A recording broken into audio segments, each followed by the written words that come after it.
செயல் என்ன, நம்ம செயலால் பிறர் பாதிக்கிறானா என்று என்று ஒருவன் அறிகின்றானோ அன்று தான் முன் செய்த பாவத்தை நீக்க முடியும். இல்லைன்னு சொன்னால் செயலாலும் சிந்தனையாலும் பொருளாலும் பேச்சாலும் பாப்பா பேச்சை அவ்வளவு கொடிய பாவத்தை போட்டு கட்டுவோம்.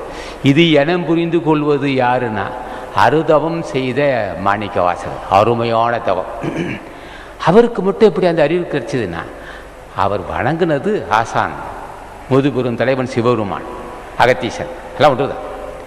அவன் குற்றமற்ற தலைவன் சிவபெருமான், குற்றமற்றவன் தலைவன் திருவடியை பற்றியனால்தான் இது நியாயம் இது அநியாயம் நம்ம செய்யக்கூடாதுங்கிற உணர்வு. இது அநியாயம் இது பாவச் செயல் இது புண்ணிய செயல் என்று அறிந்து கொள்வதற்கே தலைவன் ஆசிரிக்க வேண்டும். சிவபெருமான் பாவ புண்ணியத்தை அறிந்தவன். சிவபெருமான் என்ற கடவுள், எல்லாமே ஞானிகளே கடவுள் தான். ஆக ஒருவன் ஆசி பெறாமல் நிச்சயமாக பாவ புண்ணியத்தை அறிந்து கொள்ள முடியாது.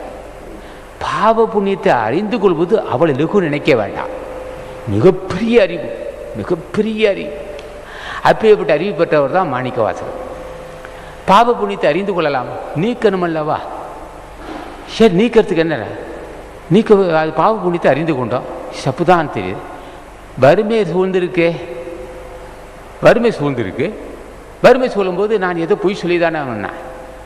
வறுமை சூழ்ந்திருக்கு, பாவ புண்ணியம் தெரியுது, வறுமையை தீர்க்க வேண்டும். அப்போது தவறான முறையை கையாளுவாமா? அப்போ தான் சொல்வான் ஆசான், இல்லை என்னுடைய திருவடியை பூஜை செய்ததனால், இப்போ மாணிக்கவாசகனுடைய திருவடியை பூஜை செய்தால் வறுமை இல்லாத வாழ்பவன் என்ன?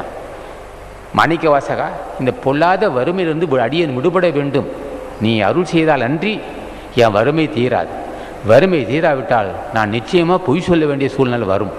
பொய் சொல்லி நான் பாவத்தை மூட்டை கட்ட விரும்பவில்லை.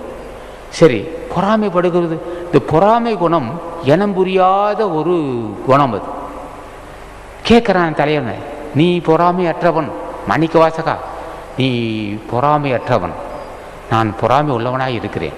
நீ எனக்கு அந்த குணக்கேடை பற்றி அறிந்து கொள்ள வாய்ப்பு இருக்குது. அவன் அப்படி செய்கிறான், இவன் இப்படி செய்கிறான், அவன் இப்படி வளர்றான், இவன் அப்படின்பா. இனம் புரியாத ஒரு பொறாமை உணர்ச்சி.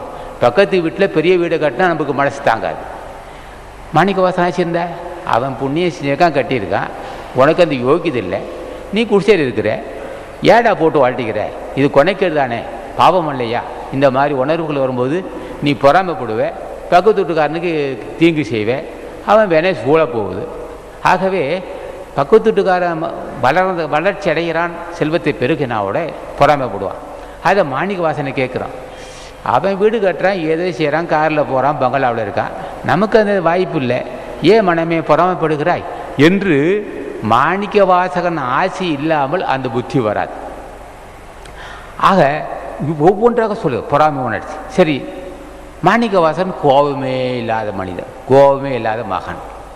ஏன் எண்ணம் புரியாத கோபம், ஏன் இவ்வளோ கொடூரமான எண்ணம்? அவன் அழிக்கணும், அவன் இடையில பேசிட்டான், நசியணும், அழியணும். அவன் அழியறதுனால எனக்கு என்னையே ஆதாயம் இருக்குது? ஏப்பா இப்படி ஒரு கொடூரமான எண்ணத்தை எனக்கு கொடுத்துருக்குற? என்ன பாவம் செய்ததுன்னு தெரியல, எப்படியோ நான் பொருளாதாரத்துக்கு மயங்காமல் இருக்கிறேன். இந்த பொறாமை குணமே என்னை விட்டு நான் புரிஞ்சுக்கிட்டேன். எவனோ நல்லபடி இருக்கான் போகிறான், உனக்கேண்டா மனமே, அவன் எப்படி இருந்தால் நமக்கு என்ன?